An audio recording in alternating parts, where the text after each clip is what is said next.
Bienvenidos a Innosfera, el podcast de ciencia de datos. Hoy tenemos en el podcast a Pau Sempere, él es Global AI and Data Science Lead en Avolta, y hablaremos sobre cómo los agentes de inteligencia artificial están empezando a transformar la manera en que las empresas trabajan con datos. Pau comparte su recorrido desde los primeros proyectos de analítica y machine learning hasta su experiencia actual liderando iniciativas de IA en una compañía global con enormes volúmenes de información. Conversamos sobre cómo se construyen y se integran estos sistemas agénticos, cómo se evalúa su rendimiento y los retos reales de llevarlos a producción, desde la calidad del dato hasta la incertidumbre, la gobernanza y la eficiencia.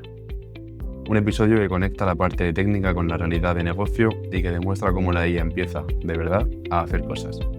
Comenzamos.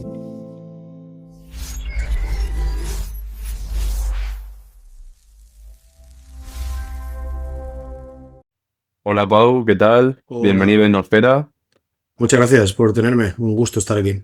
Hoy tenemos a Pau, que es un experto en ciencia de datos de la más pura, por así decirlo, más machine learning más duro. Vamos a hacer un episodio donde hablaremos principalmente sobre agentes de IA y todo lo que vaya saliendo por ahí. Entonces, lo primero, preguntarte, Pau, ¿cómo has acabado en este mundo de inteligencia artificial? ¿Cuánto llevas? Pues es una buena pregunta, porque bueno, yo empecé haciendo una cosa bastante, bueno, no muy diferente, trabajaba en datos, pero bueno, fue un poco un camino un poco largo. Bueno, llevo como, más o menos no llegan 15 años trabajando en datos, y siempre hago la broma de que la última asignatura que yo aprobé en la carrera fue técnicas de inteligencia artificial. La última. Con eso aprobé, ya me saqué los créditos y luego he acabado trabajando de esto, entonces, fin, un poco irónico. Yo empecé trabajando en una consultora que se llamaba SolidQ y bueno, trabajaba en bases de datos relacionales, en SQL Server, y gestionando, dando soporte a otros equipos que construían data warehouses, y a partir de ahí empecé a entrar poco a poco en el mundo de la analítica y el business intelligence y demás. Y hace unos 8 años más o menos empecé a interesarme por, bueno, pues qué otras partes de analítica avanzada que también complementaban lo que ya estábamos haciendo con las cargas de Business Intelligence, de Data Warehousing y la analítica clásica que había más por aquel entonces. Estamos hablando de que, bueno, herramientas como Power BI estaban, no ni siquiera existían o estaban en su inicio, muy inicio. Eh, Ujú. bueno, pues yo recuerdo trabajar con los previews de lo que ahora es Power Query, con se llamaba en aquel momento Data Explorer, intercambiar emails con Miguel Llopis, que es el program manager de esta parte, hace, pues, no sé cuántos, muchos, demasiados años, hablando sobre el estado en aquel momento y hacia dónde podía ir y demás. Y bueno, a partir de ese momento donde empecé a introducirme un poco en Data Science, en Machine Learning y tal, empecé a investigar, empecé a meterme en tema en lo que empezaba a salir en aquel momento de R Server, dentro de SQL Server, dentro del ecosistema de Microsoft. Bueno, la parte de Azure ML Studio y todo aquello, y ahí empecé a ver la necesidad de meterme más en profundidad, especialmente cuando Python cogió, digamos, el liderazgo como lenguaje y como lengua franca prácticamente de todo lo que se hacía en Data Science, y empecé a dedicarme ya 100% más esa parte. Y a partir de ese momento, como trabajaba en una consultora, pues empecé a coger experiencia en diferentes proyectos de diferentes clientes que, Ujú. si bien no eran a lo mejor totalmente de Machine Learning, sí tenían una parte y eran una parte combinada entre analítica más clásica y machine learning. Bueno, a partir de ahí acabé bueno, liderando todo el equipo de IA dentro de SolidQ. Luego fui a trabajar a una fintech que se llamaba iPerformance, donde trabajé como, bueno, estuve diseñando y dirigiendo el diseño de todos los algoritmos que utilizábamos para dar soluciones de inversión, y desde hace casi 2 años, ahora en diciembre, ahora 2 años, estoy como lead of AI en Avolta, pues liderando todas las iniciativas de inteligencia artificial que hay en la empresa Ujú. y que de nuevo se parecen bastante y encajan mucho con esa filosofía que te decía de analítica clásica mezclada con machine learning y generativa ahora, todas estas Sí. diferentes sabores, ¿no? de la IA. Hacemos una pequeña pausa para hablar de 4Geeks Academy, socio formativo de Innosfera.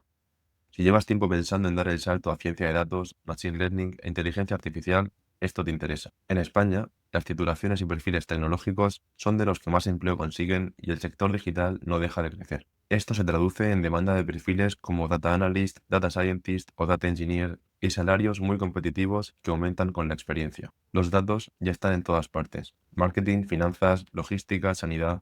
y hace falta gente que sepa darle sentido. El Bootcamp de Data Science, Machine Learning e Inteligencia Artificial de 4Geeks son 18 semanas con clases en directo 3 días por semana con profesores que trabajan en el sector. En este bootcamp trabajarás con proyectos reales para construir un portfolio que te abrirá las puertas de ese nuevo empleo que estás buscando.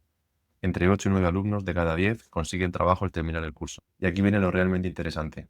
Innosfera te da una beca de 2.400 euros para inscribirte. Esta es sin duda la señal que necesitas para dar ese salto a ciencia de datos. Para conseguir la beca, suscríbete a la newsletter de forma totalmente gratuita y te enviaré un código que podrás canjear al aplicar al curso. Puedes encontrar el link en la descripción de este episodio o en nuestras redes sociales. Si ahora mismo no es tu momento, compártelo con esa persona de tu equipo o tu círculo que sabes que quiere empezar en el mundo de la ciencia de datos. Cualquier perfil es bienvenido. El equipo de 4Geeks Academy resolverá todas tus dudas antes de empezar para que solo tengas que preocuparte por aprender. Esta promoción es solo válida en España. Simplemente suscríbete a la newsletter de Innosfera y por ahí te enviaré el código. Y ahora volvemos con el episodio. Sí. Ahora hablaremos sobre Avolta para que la gente también lo conozca, empezando por mí. Pero antes, para poner un poco en contexto real toda esta experiencia previa que estabas hablando, ¿qué proyecto es el que más recuerdas de esa época, de los inicios? ¿Algún proyecto que te llamara la atención o alguno más Pues que marcó una diferencia? hay varios, pero yo diría el primero de todo, que fue Ujú. para un cliente en Reino Unido, para un banco, un gran banco en Reino Unido, donde fue la primera vez que hicimos bueno, era una historia, una exploración de datos y, bueno, realmente no nos pidieron eso, pero nosotros la única manera que encontramos de hacerlo fue a través de un proceso de clustering y luego meter por encima una capa de analítica. Y bueno, luego nos enteramos de que el proyecto se había pagado solo. Es decir, había sacado tanto beneficio de la solución que les acabamos dando, Sí. que todo lo que, bueno, en fin, que les había salido muy bien. Lo que nos habían pagado había sido, vamos, muchísimo menos de lo que Nada. habían acabado consiguiendo gracias a la campaña de ¿Cuál era marketing.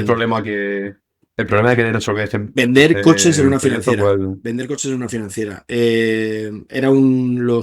La financiera de este cliente había contactado con Jaguar y Jaguar fue la primera vez que había sacado un Jaguar relativamente barato. Creo recordar que era el modelo XE. Y estaban de nuevo, si no recuerdo el número exactamente, perdóname, pero va por ahí, eran unas 35.000 libras. Claro, Sí. Jaguar no suele vender coches de 35.000 libras. Y bueno, nos pidieron, oye, ayudadnos como la financiera y el banco son la misma compañía, ayudadnos a entender el comportamiento de nuestros clientes para ver y mezclarlos con los de la financiera e intentar entender patronajes de quién es el potencial cliente o el potencial target, digamos, de estas campañas comerciales y ayudarnos a posicionar las campañas comerciales. Pues si están más en zonas de estaciones de tren, pues vamos a diseñar las campañas para que estén en estaciones de tren. O si tenemos que hacer ofertas directas a través de la financiera, pues a quién se las hacemos. En una especie de estudio de mercado, análisis Ujú. comercial, en fin, no tenía una... Los requisitos eran bastante vagos, la verdad, y tuvimos que, sí Sí. que definirlos nosotros. Pero lo recuerdo mucho porque fue una solución que realmente la hicimos desde con esa poca definición, porque era vamos a ver qué sale, que es muy de lo que suele suceder en Data Science, que muchas veces no sabes exactamente qué te puede deparar el proyecto. Sí. Sí. Y el dato, a ver qué te encuentras. Y, y bueno, y en función de lo que te vas encontrando, pues vas resolviendo, ¿no? Y resolvimos bien, y resolvimos exitosamente, y les fue bien, y les sirvió, y en fin, fue como muy de cara a todo en la primera vez. Luego ha Sí. habido otras que no han Eso no ido, suele pasar, luego ha ¿eh? habido otras que no han ido tan bien. Quiero decir, pero por eso lo recuerdo con tanto cariño, porque fue como, joder, luego Sí. ha habido tantas otras que me han costado tantas noches y tanto dolor de cabeza esto no sale aquí, no hay nada, que recuerdo que yo como muy, sí, muy chulo. Luego hablaremos de aprendizajes, Ujú. también, que eso también es bastante interesante. Y este proyecto, sí, la verdad, interesante porque cuando no están definidos pues el scope del proyecto, hasta dónde abarca, dónde no, sobre todo si puede hacer más tiempo, pues proyectos de ciencia de datos, imagino que eran menos habituales realizar, que te contratara una consultora para hacer ciencia de datos. Correcto. Y con tanto margen de error, salió bien. El tema del clustering para clientes, cuando es un problema así tan abierto, suele ir bien porque te reduce la dimensionalidad, ¿no? Digamos, del problema. Te hace entender un poco la base de datos de forma más sencilla o más intuitiva. Sí, y además nos permitía, yo recuerdo que fue muy enriquecedor el proceso como dices, entender el dato y hablar con el cliente diciendo, oye, yo veo esto aquí. ¿Qué validez tiene esto? O sea, dame tu feedback y dime desde tu perspectiva de negocio cuán verdad es lo que yo estoy viendo o si aquí hay algún problema en el dato. La primera vez que hicimos ese ciclo de comunicación, recuerdo que veíamos un clúster muy definido, muy definido, muy definido y era muy raro porque no veíamos nada más. Se veía como un clúster mega gigante y luego todo lo demás eran cosas residuales prácticamente insignificantes. Y cuando fuimos a preguntar y decimos, mira, las características de este clúster principal son esta, y algo así como, si tienen hipoteca, no me acuerdo exactamente cómo era, pero un patrón muy marcado. Y cuando fuimos a preguntar, la gente que nos había provisto el acceso al dato nos dijo, no, claro, es que esta es, o sea, os hemos filtrado la vista para justo lo que me estáis diciendo. Y bueno, entonces, no sé qué patrones queréis que encontremos, si solo hay un patrón, ya nos estáis dando vosotros un patrón, ¿no? Entonces, esa comunicación, esa discusión fue bastante, digamos, a mí me abrió mucho los ojos, ¿no? Es decir, al final el dato dice lo que los humanos queremos que diga, ¿no? Y si lo acabamos sesgando tanto, hay que tener muy en cuenta que desde el primer momento hay que diseñar bien los experimentos, hay que diseñar bien los proyectos, hay que diseñar bien el dataset, hay que entender bien el dataset y hay que entenderlo desde el punto de vista de negocio, sobre todo. Oye, aquí qué dice, ya no sé lo que dice, sino qué dice y qué acciones puedo tomar. Ahora, por ejemplo, en la Volta hay un montón de propuestas que hacemos a negocio que tanto a nosotros como a negocio le parecen fantásticas, pero luego tenemos limitaciones logísticas, por ejemplo. Yo no puedo ir a una tienda y pedirle que cambien 7 veces al día la distribución física de los productos. Por mucho que el algoritmo diga que es lo ideal. No va a decir, no, es imposible, no tengo personal para hacerlo, no tendría sentido, los clientes acabarían locos, perdidos, sin viendo cada día el producto en una estantería. Bueno, pues ese tipo de aprendizajes de que bueno, al final el dato es un reflejo de la actividad comercial y de la actividad de las empresas y de las personas y por tanto hay que tratarlo como tal, como una foto de lo que está sucediendo y hay que entender que hay que tomar acciones sobre él. Entonces ese primer proyecto me fue un baño de realidad esto no es solo un ejercicio intelectual, aquí hay unas acciones que tomar y una gente detrás. Has mencionado ya a Volta. Cuéntanos un poco qué es, a qué se dedica la empresa y cómo acabaste y también puede ser interesante. Pues Avolta es el líder mundial de Travel Retail. Travel Retail es básicamente todas las tiendas que veis en los aeropuertos, en las estaciones de tren, en estaciones de servicio, en un montón de sitios, en puertos incluso. Todos Y los cojines de cuello y auriculares correcto. para los vuelos. Mucho de eso, es eso, y todas las Pienso en tiendas de eso. duty free y toda esta parte, mucho de eso alrededor del mundo es de vuelta. Sí. Y bueno, desde hace un tiempo con la adquisición de Autogrill, también en la parte especialmente en Europa, pero en muchos otros sitios, en la parte de comida, de F&B, Food and Beverage, donde, bueno, pues todas las estaciones, un montón de estaciones de servicio, un montón de cafeterías y de sitios, de restaurantes en diferentes sitios, ahora también forma parte del grupo Volta.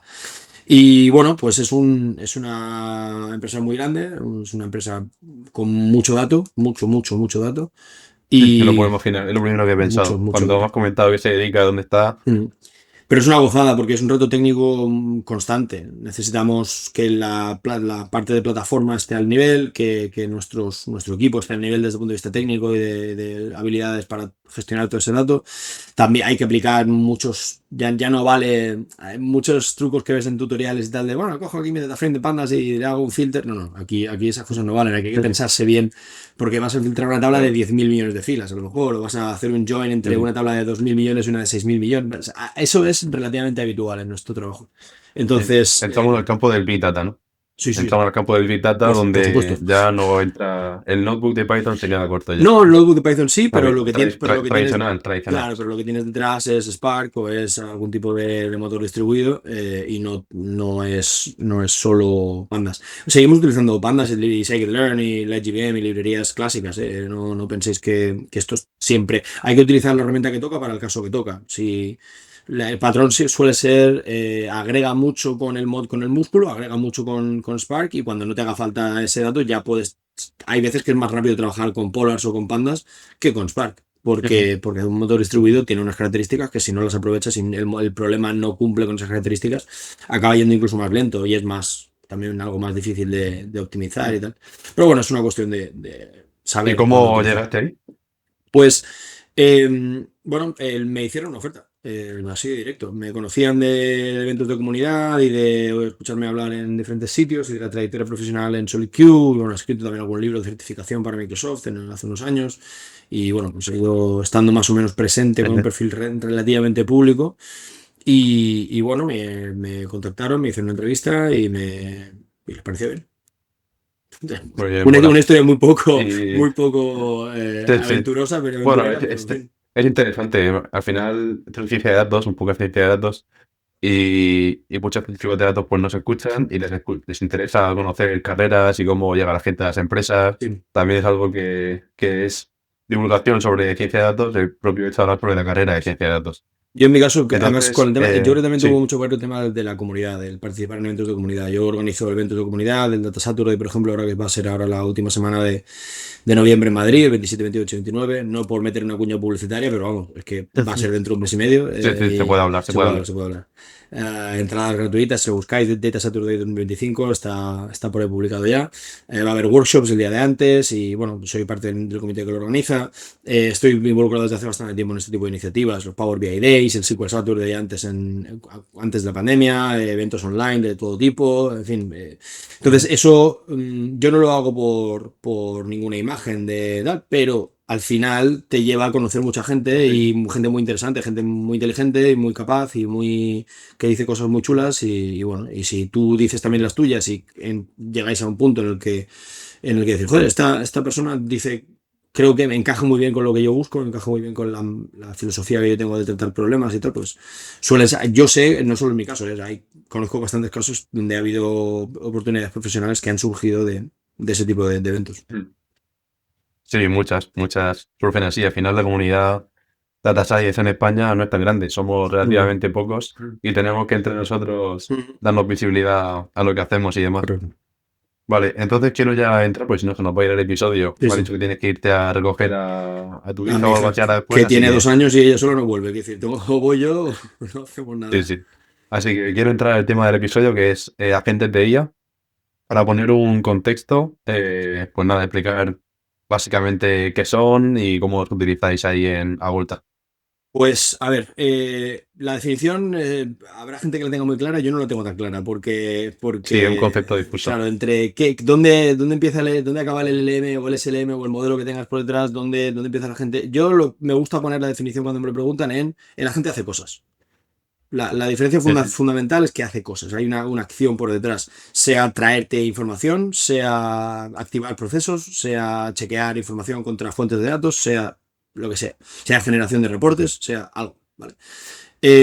Luego están, pero claro, eso puede ser un agente, luego las arquitecturas de agentes, sabes que y cada vez son más complejas y cada vez tienen más piezas y más function callings y más retrievals y más leches.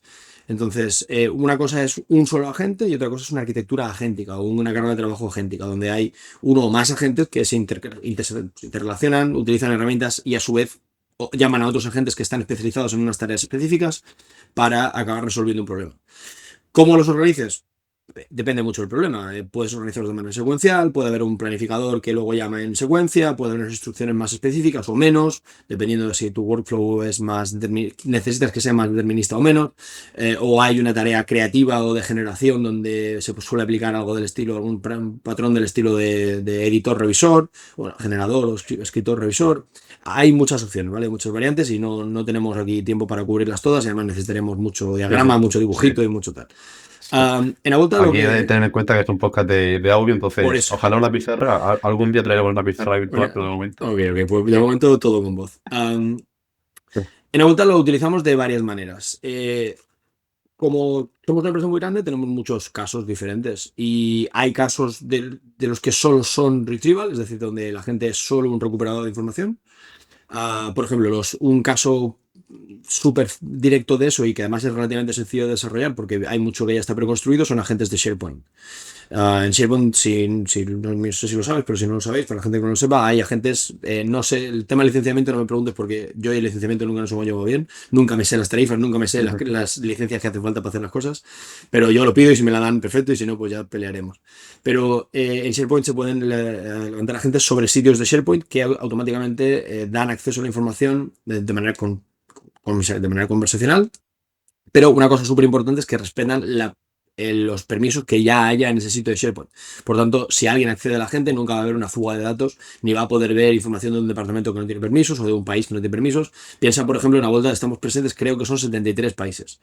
Evidentemente hay niveles de permisos diferentes. Hay gente de ciertos países que no puede ver otros, o que tiene una información, tiene unos permisos sesgados o limitados, o gente de Global que tiene que verlo todo, o en fin, hay muchas combinaciones como en casi todas las empresas. Claro, no podemos implementar nada que filtre datos que no deban salir. Pues ese es uno de los requerimientos, ¿vale? Y eso sería pues de esa parte más preconstruida, ¿vale? Y siempre defendemos el tema de adoptar y adaptar. Si puedes adoptar una solución ya existente, fantástico. Ese sería el caso de los agentes de SharePoint que estamos desplegando en algunos sitios de SharePoint, por ejemplo en finanzas, que es un caso claro donde hay muchísima documentación, contratos, resultados, cuentas, P&Ls, historias así, que son pues eso, mucho documento. Luego, los que también utilizamos estamos desarrollando un agente, varios agentes internos para un sistema multiagente, donde hay un agente asistente que te guía y te redirige y te planifica para lo que estés pidiendo, ya sea información interna de nuestra base de conocimiento corporativa como de otras fuentes de datos que podamos tener. Y luego también estamos trabajando en agentes operacionales, en agentes que hacen cosas por detrás, hacen cosas que son un poco más, parezco Rajoy diciendo los catalanes hacen cosas, no, por ejemplo, lanzan procesos de reconciliación de datos contra fuentes de datos o interpretan incidencias que algún usuario ha levantado en algún sistema de ticketing y la redirigen adecuadamente o bien intentan arreglarla automáticamente o bien la redirigen a los usuarios adecuados de manera generando un informe y recuperando información para que quien reciba esa información ya tenga un informe ya mucho más rico y mucho más preconstruido para que no gasten tiempo en ir a buscar toda esa información. Estos casi siempre son de los que caen en el lado más de ganancia de eficiencia, ¿no? De ahorro de tiempo, ahorro de costes, por tanto, y mejorar la eficiencia interna de una empresa muy grande, como es la nuestra, que tiene muchos procesos, muchos documentos y mucha necesidad de información constantemente. Has comentado un montón de puntos interesantes que yo aquí apuntando. Entonces vamos a ir un poco a poco. Has empezado hablando sobre que una gente hace cosas. Sí. Y entonces ChatGPT hace cosas. Sí. ¿Sería un agente? Bueno, si puedes construir agentes con la plataforma. El problema de ChatGPT es que por sí mismo es más una plataforma que un agente en sí mismo. Cuando construyes tus GPTs que luego, ahora con la última actualización que sacaron en el Dev Days, esos sí son agentes. Porque puedes enlazarlos a herramientas externas y pueden generarte un documento, eso sí podríamos considerarlo agente. De nuevo, aquí la definición es fluidísima. Pasa que ¿vale? actualmente ChatGPT ya te puede crear un documento, ya puede buscar en internet y comparar con alguna base de datos que pueda encontrar. Yo eso ya lo consigo. Pero el límite donde lo de ponemos. nuevo, es un tema personal. No sé la definición académica pura, perfecta, no la conozco. Yo creo que eso ya es un agente, porque está haciendo cosas por ti. Ya te está haciendo la búsqueda en internet, ya te está generando ese documento, ya te está generando esa imagen, ya te está componiendo un informe. Cuando tú le subes 3 ficheros y te compone un informe, además combinando eso con una búsqueda en internet más una generación de un diagrama, te está haciendo el trabajo. Y ya está utilizando herramientas por detrás. Yo eso ya lo considero un agente.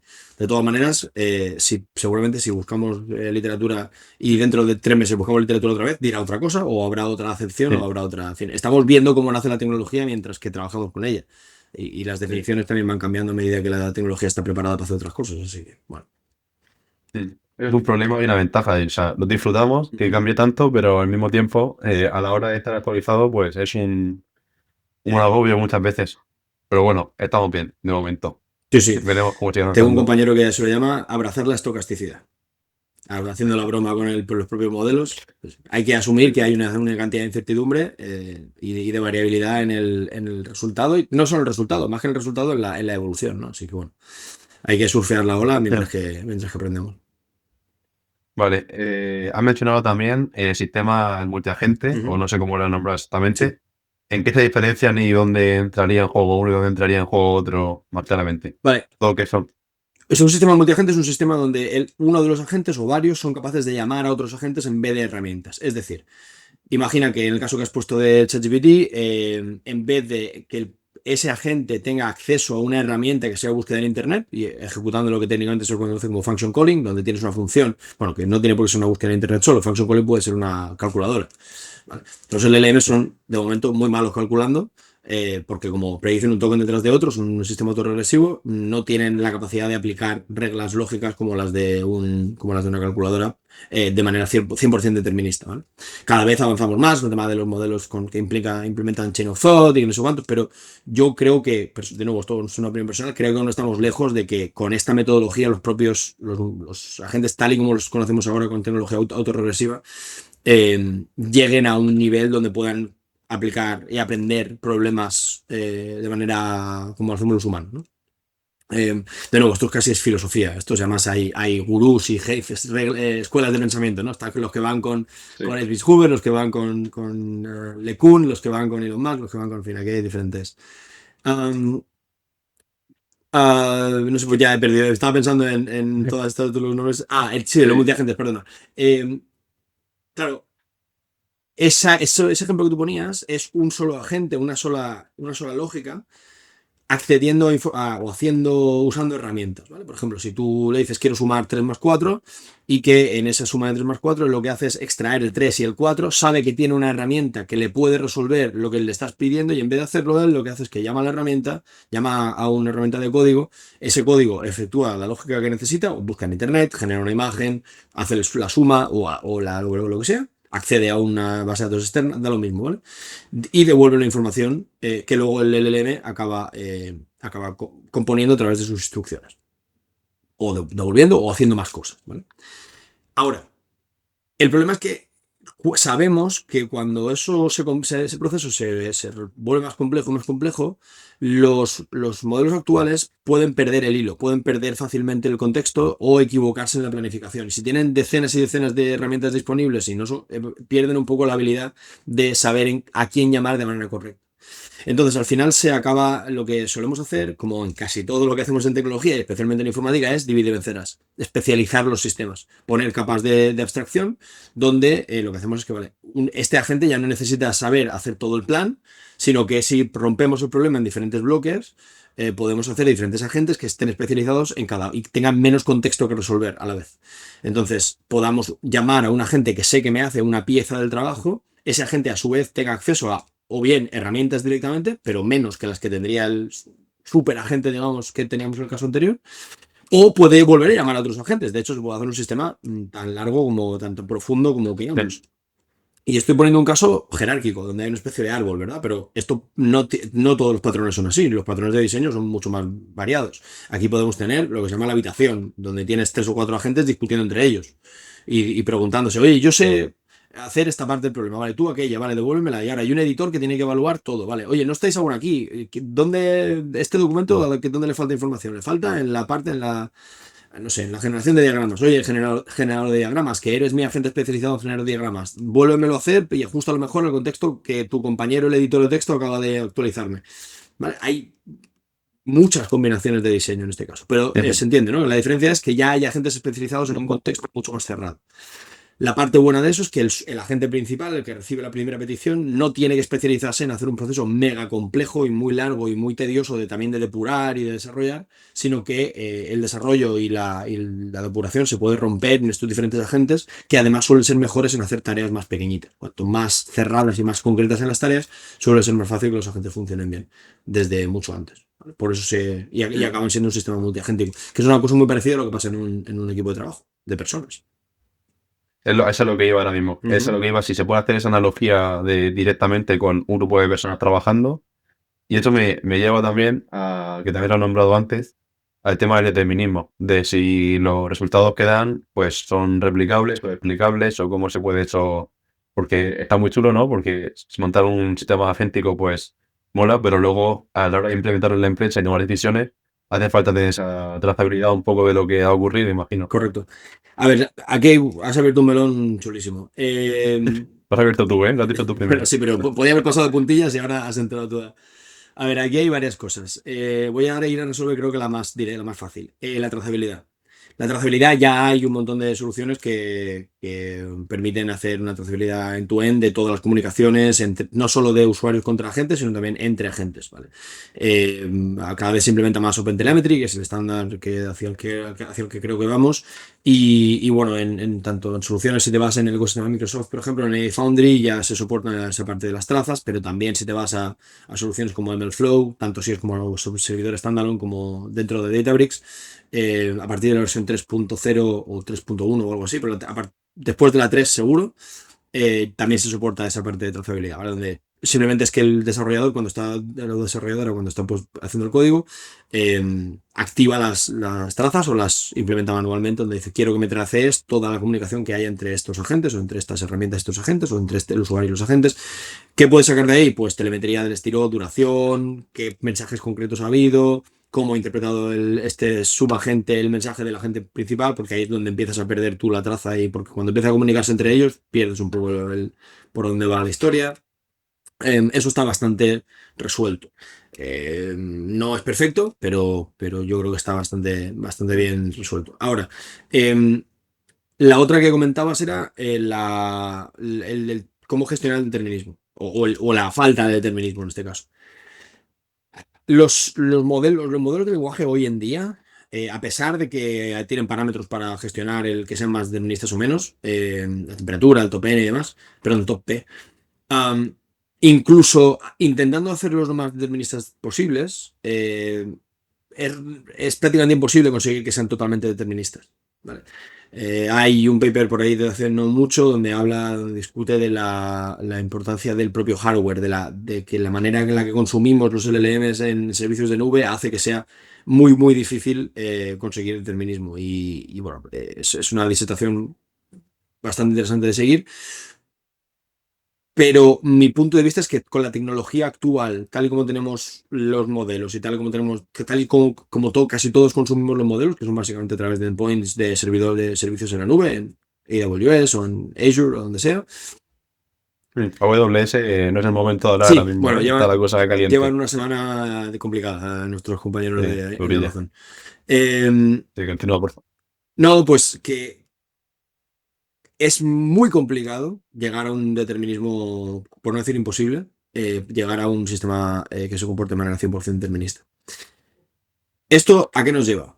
A que quizá, de momento, hasta que cambie tanto la tecnología como la manera de consumir, como el propio hardware de diferencia, porque es lo que comentaba este paper, eh, debamos adaptar cómo diseñamos y debamos diseñar de manera híbrida los sistemas donde aquello que necesitamos que tenga una alta calidad a la hora de gestionar lenguaje, sí sea tratado por agentes basados en modelos de lenguaje, porque un agente no tiene por qué estar basado en modelo de lenguaje, esa es otra. En fin, ahora lo que pasa es que es mucho más fácil porque te hacen mucho el trabajo de la extracción y la interpretación del mensaje, pero vamos, no necesariamente. Eh, Donde haya un peso específico, donde la tarea tenga un peso muy de lenguaje, entonces sí utilizar modelos de lenguaje, porque ahí son imbatibles, son la mejor tecnología con muchísima diferencia hoy en día. Eh, y donde queramos que sean o donde necesitemos que sean totalmente deterministas, utilizar código de toda la vida. Es decir, y ese código de toda la vida, hemos comentado antes el tema del function calling, ¿no?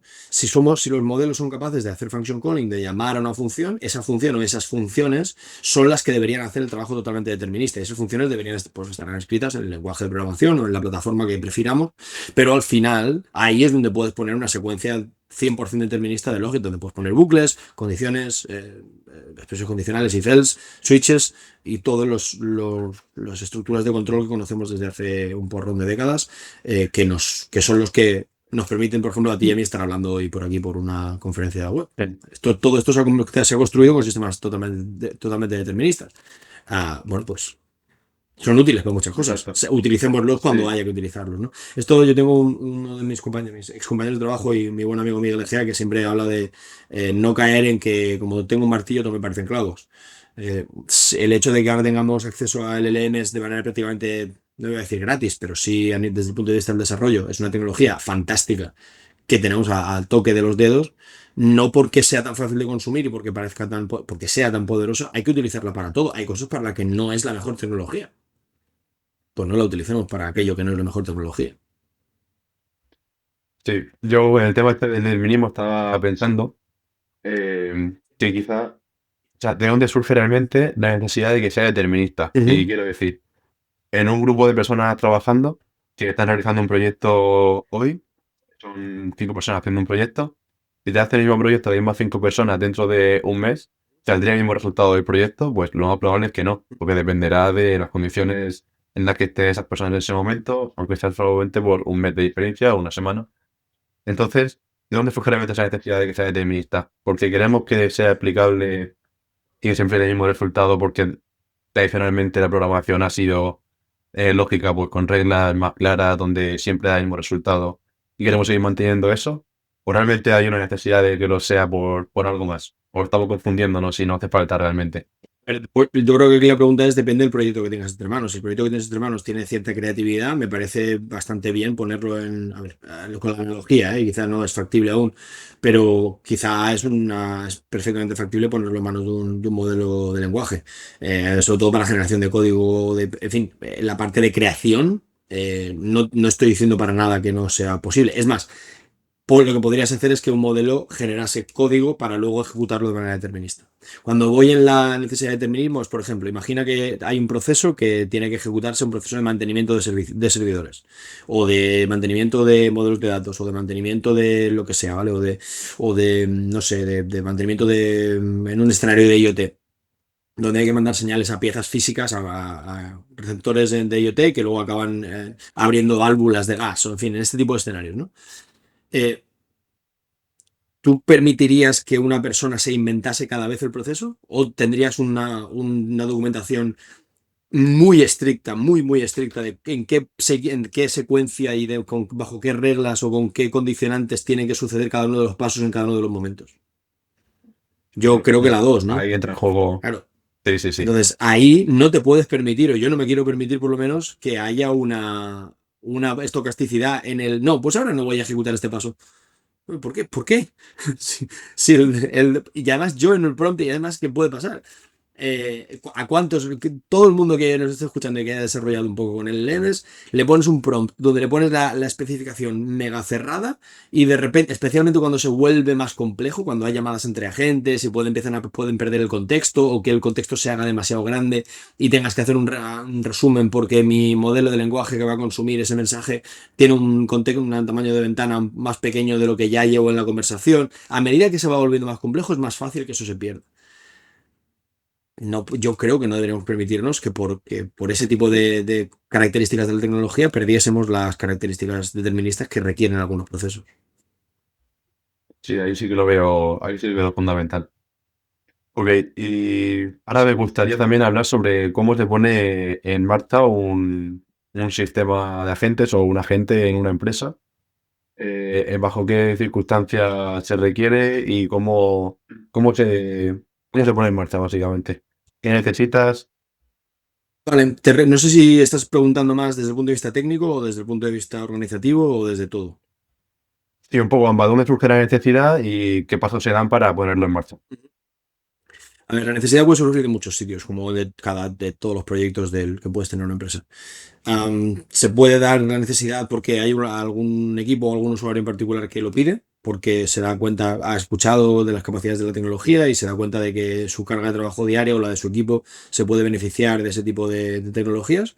Por ejemplo, gente, eso es especialmente importante en gente de recursos humanos o de departamentos legales o departamentos financieros, del caso que te comentaba antes. Em, Porque claro, están constantemente trabajando con documentación y, evidentemente para resumir y para ir más rápido, para generar drafts de documentos, borradores de documentos, es súper potente. También puede ser que, y eso pasa también, en la vuelta nos ha pasado, que es una iniciativa del equipo de datos.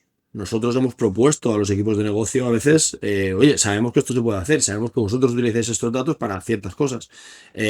¿Os parece, cómo veríais si pusiéramos en medio una capa para facilitaros el acceso a este tipo de informaciones o a este tipo de productos de datos? Esa es la idea que yo tenía.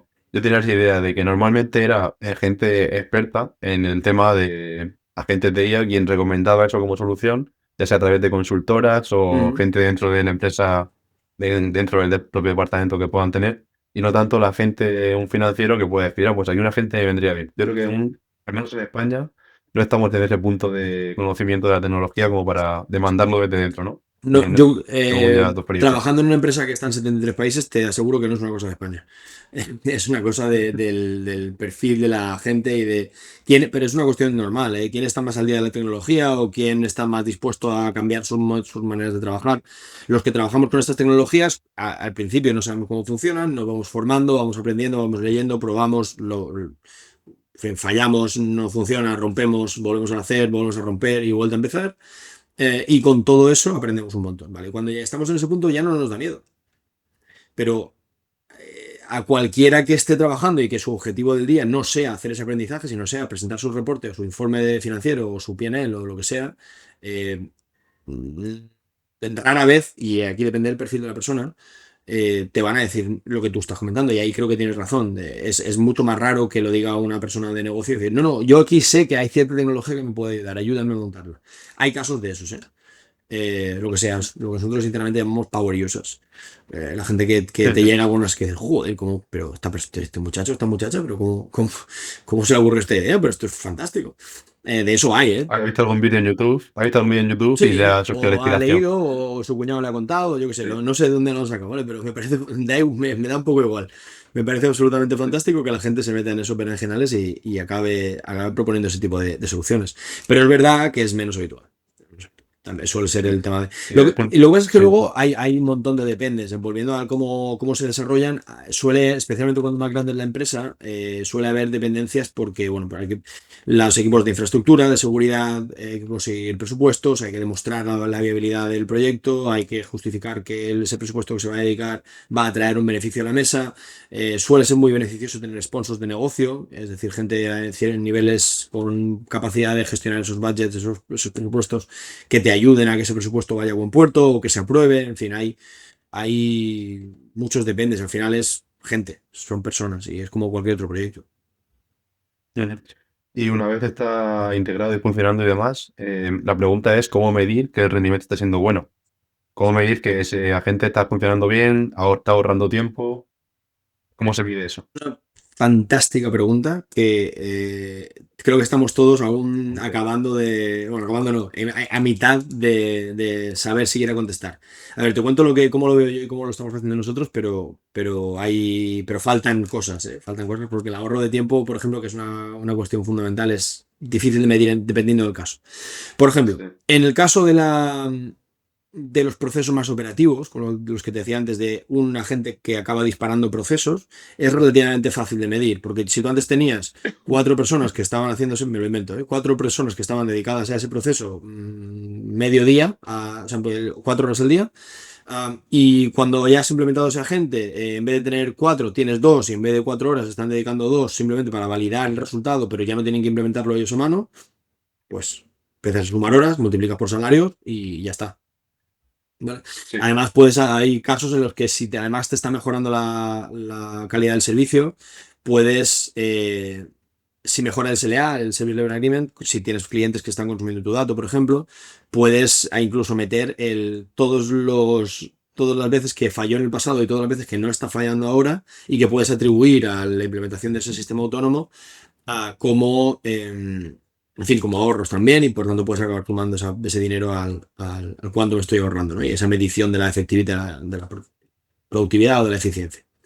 Ahora, en los que son creativos, en los que son, en fin, genérame este PowerPoint para mi campaña de marketing.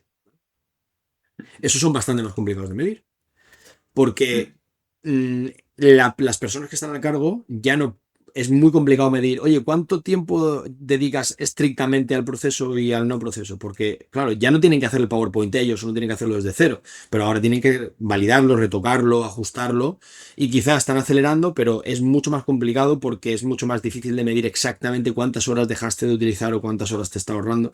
Y suele ser el resultado de encuestas de impacto, donde tú lanzas encuestas a los usuarios que tienen acceso a esos agentes y les preguntas, oye, de media a la semana, ¿cuánto tiempo te está ahorrando? Y aquí estás a sí. merced de lo que conteste la gente. Y Eso es lo que me imaginaba en estos casos, que hay que tirar de feedback de los propios Correcto, usuarios para ponerle un numerito a correcto, la eficiencia. correcto. Lo que pasa es que luego se pueden poner también capas por detrás, que no son de preguntas directas, pero que sí son de medición de la telemetría. Por ejemplo, ¿cuál es la recurrencia de la gente ante los agentes? Es decir, ¿cada cuánto van a preguntar a la gente? ¿Preguntan todos los días, todas las semanas, todos los meses? ¿Cuál es el ratio de la gente que pregunta todas las semanas contra los que preguntan todos los meses? ¿Cuál es el ratio de la gente que pregunta todos los días contra todos los meses? Estos son ratios de engagement que se aplican también a redes sociales y a redes de, de otros tipos donde, en fin, pues el ideal sería, creo que lo que más tiene es Instagram y Facebook o algo así, o TikTok, no sé, una de estas redes sociales mega gigantes. Pero al final tú estás sirviendo un producto para tus usuarios. Tú quieres que lo utilicen, ¿verdad? Pues se puede medir también de esa manera. Luego también se puede poner telemetría con modelos como jueces, ¿vale? Oye, esta conversación ha acabado de manera satisfactoria. Le pones otro LLM, pones otro modelo. Entonces, lo que pues anonimizas el dato y simplemente le pasas con esa telemetría, con esas trazas que te comentaba antes, se la pasas a un modelo y le dices, oye, de todas las conversaciones únicas, de todos los bloques, de todas las sesiones de conversación, ¿cuáles consideras tú como modelo que han acabado de manera satisfactoria para el usuario y cuáles no? Puede ser leyendo la telemetría, el thumbs up o el thumbs down de las conversaciones, pero también puede ser leyendo el texto en sí. Y además, como eso evidentemente no lo hace un desarrollador porque sería inmiscuirse en las conversaciones, pero anonimizando datos y dejando que sea y encriptando y haciendo que solo lo vea el modelo, se puede llegar a una solución suficientemente respetuosa con la privacidad y que además te da una idea de cuán eficiente de verdad está siendo, o de verdad, no de verdad, porque es tan robusto como lo sea el modelo evaluador, pero ya no estás basándote solo en encuestas que haces a la gente, sino le pones otra capa de analítica y luego es muy gracioso ver, eso, puede ser muy curioso ver lo que te dice un modelo web contra lo que te dice la gente y ver cuánto mapea. Sí. Entonces,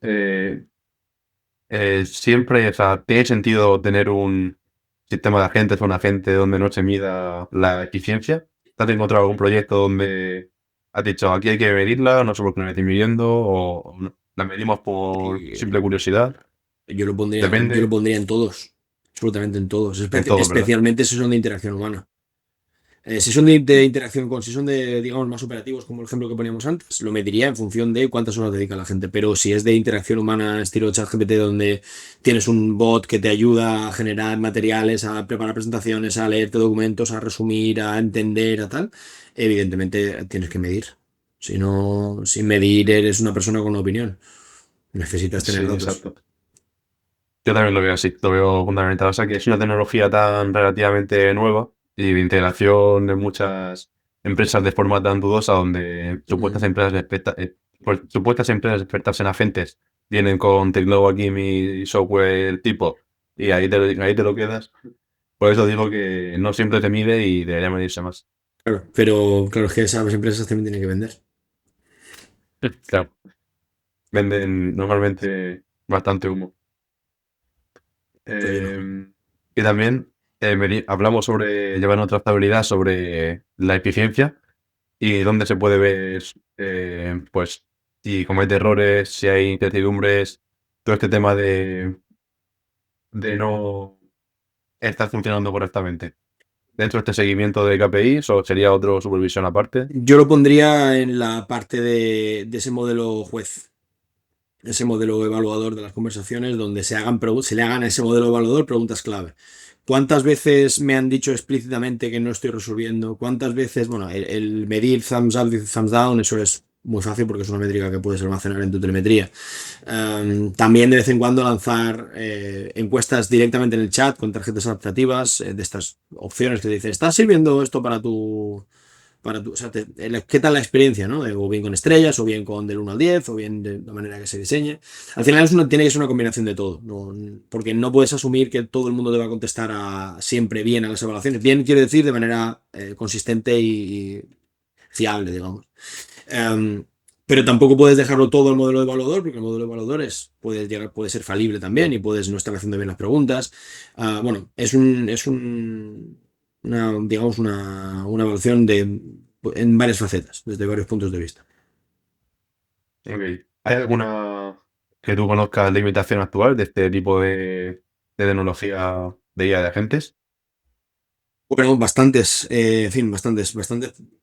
A ver, bastantes. Es una tecnología fantástica. punto pello. Alguna que podría resolverse pronto. No me digas que no caminan solo los ordenadores ni te hacen la No, comida, porque eso es... a mí lo que me no es, No. evidentemente. No somos los Jetsons, no tenemos el robot que nos hace la colada. Pero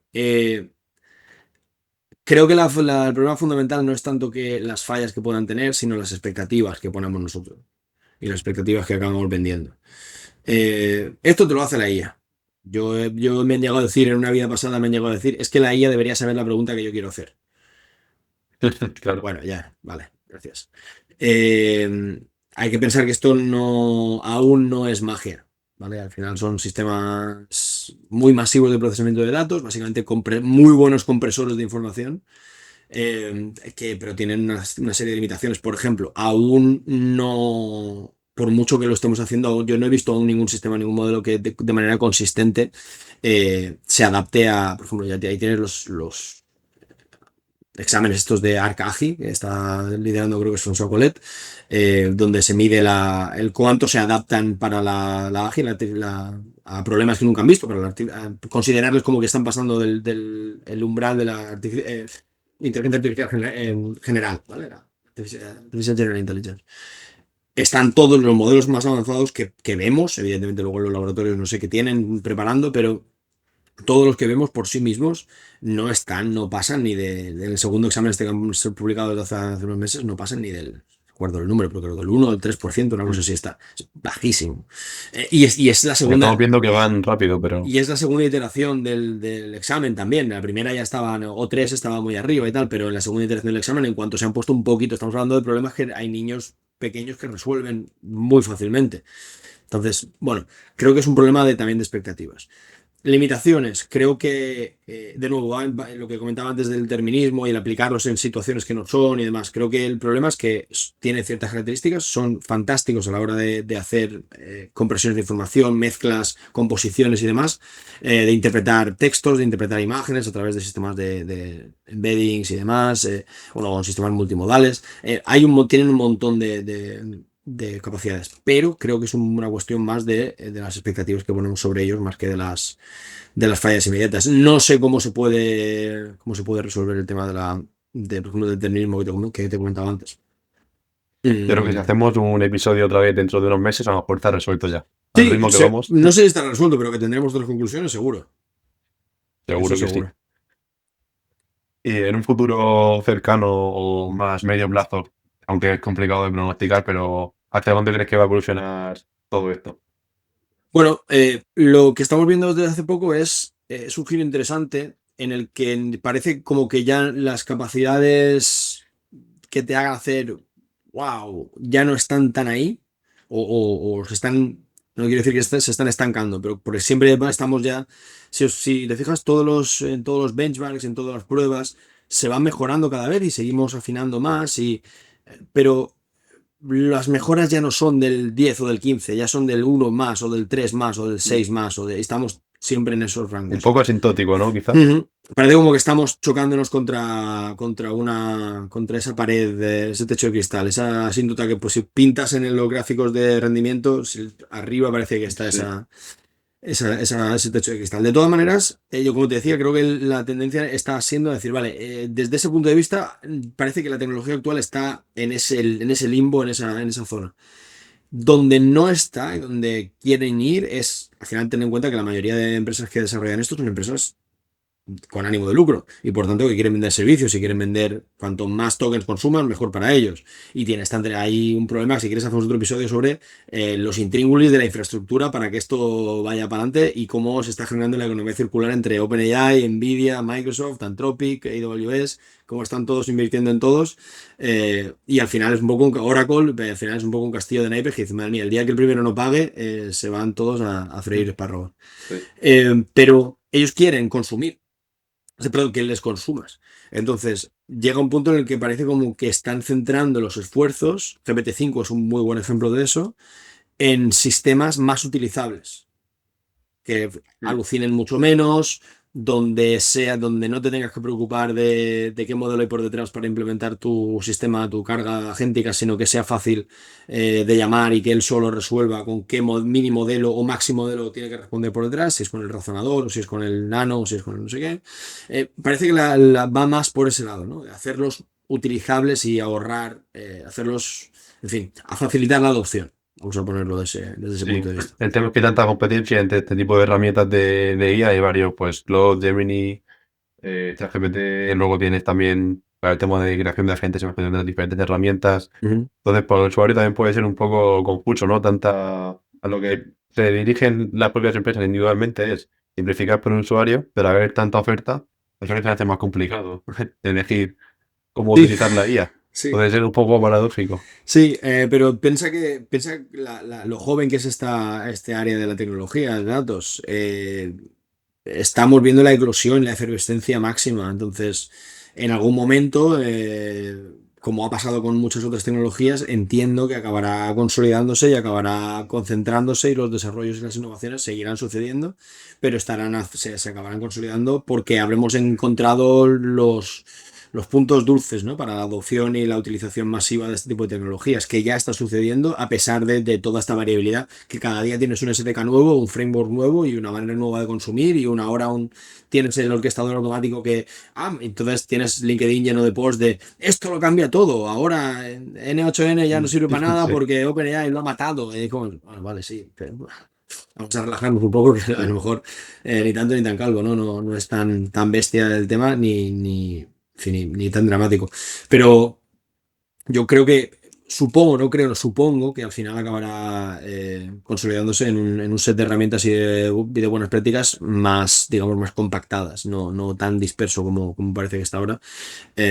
Y si te fijas, cada vez lo está más. La cantidad de startups que salieron justo después de ChatGPT abriendo el API y demás, muchas de ellas han ido o desapareciendo o absorbiéndose o tal, porque las grandes han ido comiéndoles el terreno con las ofertas que han sacado a través en la gran plataforma. Es muy difícil competir con eso.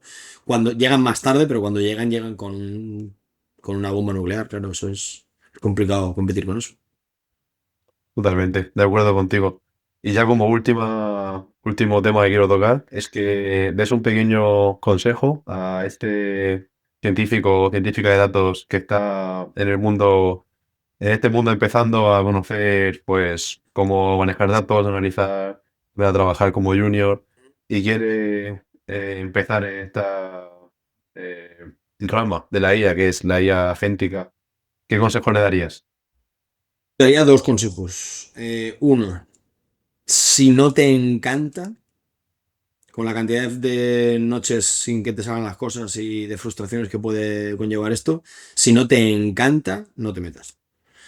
Y la segunda sería, piensa en que esto no es un ejercicio técnico solamente, donde te vas a ganar la vida de la mejor manera es siendo capaz de aplicarlo a procesos humanos. Entonces, lo más importante sigue siendo las personas. Lo más importante sigue siendo para quién y para qué construyes las soluciones que construyas en el caso de la agéntica. Pero este principio aplica a absolutamente todo, a modelos analíticos, modelos de ML tradicional, cargas agénticas, da exactamente igual. El concepto es igual siempre. Por sí mismo un producto no vale de nada. Un producto que no se usa, un agente que no se usa, un modelo de forecasting que no se usa, un cubo analítico que no se usa, no vale de nada, vale $0 o euros.